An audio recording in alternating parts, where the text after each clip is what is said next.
जय श्री कृष्ण। बच्चों, कल हमने भगवत गीता के पहले अध्याय अर्जुन विषाद योग का 34वां श्लोक पढ़ा था। आज हम भगवत गीता के पहले अध्याय अर्जुन विषाद योग का 35वां श्लोक पढ़ने जा रहे हैं। इससे पहले श्लोकों में हमने पढ़ा था कि धृतराष्ट्र ने संजय से पूछा कि युद्ध भूमि में क्या हो रहा है, और संजय ने बताया कि उनका बेटा दुर्योधन पांडवों की सेना को देखकर परेशान हो गया है। वह अपनी परेशानी को शांत करने के लिए अपने गुरु द्रोणाचार्य के पास जा रहा है और उन्हें ये बोल रहा है, देखो, पांडवों की सेना के साथ आपका शिष्य धृष्टद्युम्न भी है, जिसको आपको मारने का वरदान भी प्राप्त है। जब आपको पता था कि धृष्टद्युम्न को आपको मारने का वरदान मिला है, फिर भी आपने उसे अपना शिष्य बना दिया। और अब देखो, पांडवों की सेना में कितने महारथी शामिल हैं, जो अकेले 10,000 सामान्य योद्धाओं के बराबर ताकत वाले हैं, जो वीरता में भीम और अर्जुन के बराबर हैं, जिसमें धृष्टकेतु, चेकितान, काशी के वीर राजा, सुभद्रा के पुत्र और द्रौपदी के पुत्र भी हैं। फिर दुर्योधन ने कौरव पक्ष में मौजूद सभी महान सेनापतियों का नाम लेना शुरू कर दिया और उनकी वीरता का गुणगान गाने लगा, जिनमें कर्ण, कृपा, अश्वत्थामा, विकर्ण और भूरिश्रवा जैसे योद्धा हैं, जो मेरे लिए अपने प्राण देने को तैयार हैं। हमारी सेना की ताकत असीमित है और पांडव सेना की ताकत सीमित है। इसीलिए मैं अब कौरव सेना के सभी सेनापतियों से आह्वान करता हूँ कि वह भीष्म पितामह को पूर्ण समर्थन दें, भले ही आप अपने संबंधित राजनीतिक बिंदुओं की रक्षा करें। तब कुरु वंश के सबसे बूढ़े व्यक्ति गौरवशाली पितामह भीष्म ने शेर की तरह दहाड़ लगाई और दुर्योधन को खुशी देते हुए बहुत जोर से शंख बजाया। उसके बाद शंख, नगाड़े, बिगुल, तुरही और सिंह अचानक बज पड़े और उनकी संयुक्त ध्वनि जबरदस्त थी। तब पांडव सेना के बीच से सफेद घोड़े द्वारा खींचे जाने वाले शानदार रथ पर बैठे माधव और अर्जुन ने अपने दिव्य शंख बजाए। ऋषिकेश ने अपना शंख बजाया, जिसे पंचजन्य कहा जाता था, और अर्जुन ने देवदत्त शंख बजाया। भीम अत्यधिक खाने वाला और कठिन कार्य करने वाला अपना शक्तिशाली शंख बजाता था, जिसे पोंड्रा कहा जाता था। युधिष्ठिर, नकुल और सहदेव ने भी अपने अपने शंख बजाए। उत्कृष्ट धनुर्धर और काशी के राजा, महान योद्धा शिखंडी, धृष्टद्युम्न, विराट और अजय सत्यकी ने भी अपने अपने शंख बजाए। फिर उसके बाद द्रुपद, द्रौपदी के 5 पुत्र और सुभद्रा के पुत्र महाबाहु अभिमन्यु सभी ने अपने अपने शंख बजाए। हे धृतराष्ट्र, वह भीषण ध्वनि आकाश और पृथ्वी पर गरज उठी और आपके पुत्रों के हृदय विदीर्ण हो गए। उस समय पांडु पुत्र अर्जुन, जिनके रथ के ध्वज पर हनुमान का प्रतीक था, ने अपना धनुष उठाया। हे राजन, आपके पुत्रों को अपने विरुद्ध खड़ा देखकर अर्जुन ने श्री कृष्ण से ये बातें कही।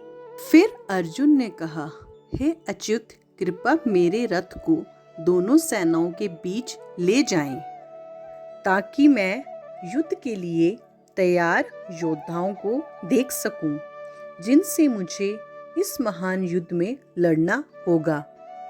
मैं उन लोगों को देखने की इच्छा रखता हूँ जो धृतराष्ट्र के दुष्ट चित्त पुत्र के पक्ष में लड़ने के लिए उसे प्रसन्न करने की इच्छा से यहाँ आए हैं। संजय ने कहा, हे धृतराष्ट्र, निद्रा विजेता अर्जुन द्वारा इस प्रकार संबोधित किए जाने पर श्री कृष्ण ने दोनों सेनाओं के बीच में भव्य रथ खींचा।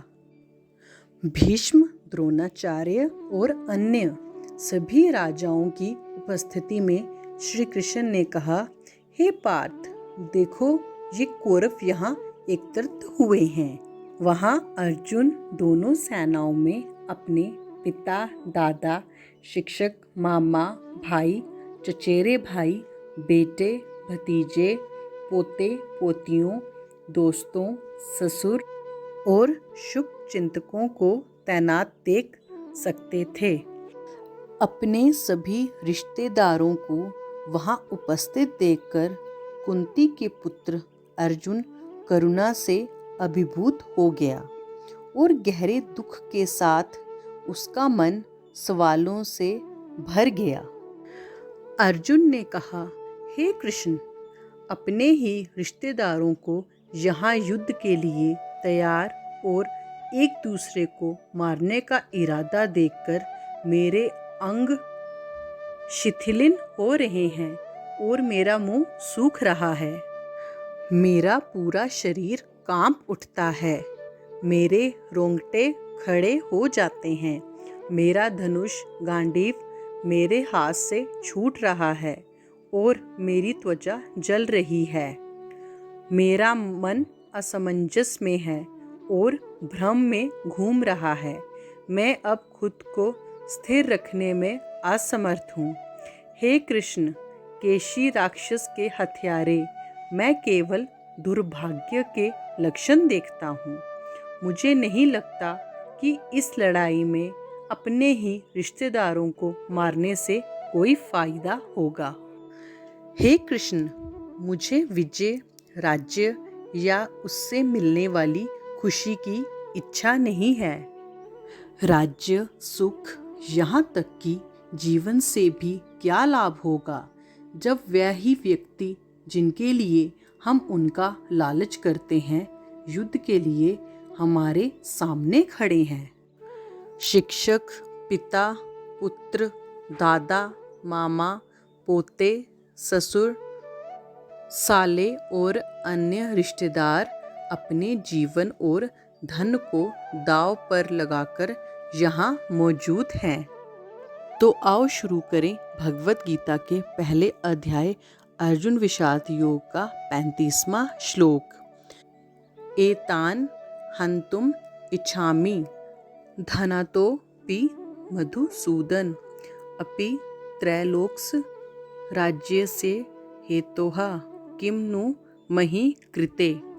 इस श्लोक में एतान का अर्थ है ये, नहा का अर्थ है नहीं, हंतुम का अर्थ है वध करना, इच्छामी का अर्थ है चाहता हूँ, घंटाहा का अर्थ है मारा गया, अपि का अर्थ है यद्यपि, मधुसूदन का अर्थ है श्री कृष्ण, मधु राक्षस का वध करने वाले, अपि का अर्थ है यद्यपि, त्रैलोक्य राज्यस्य का अर्थ है 3 लोगों पर प्रभुत्व, हेतु का अर्थ है के लिए, किमनु का अर्थ है क्या बात करें, मही कृत्य का अर्थ है पृथ्वी के लिए। इस श्लोक में अर्जुन ने 2 बार अपि शब्द का प्रयोग किया है जिसका अर्थ है यद्यपि। वह श्री कृष्ण को मधु नामक राक्षस के हत्यारे मधुसूदन के रूप में संबोधित करते हैं और कहते हैं, हे मधुसूदन, मैं उन्हें मारना नहीं चाहता, हालांकि मुझे पता है कि वे ऐसा करने के लिए उत्सुक हैं।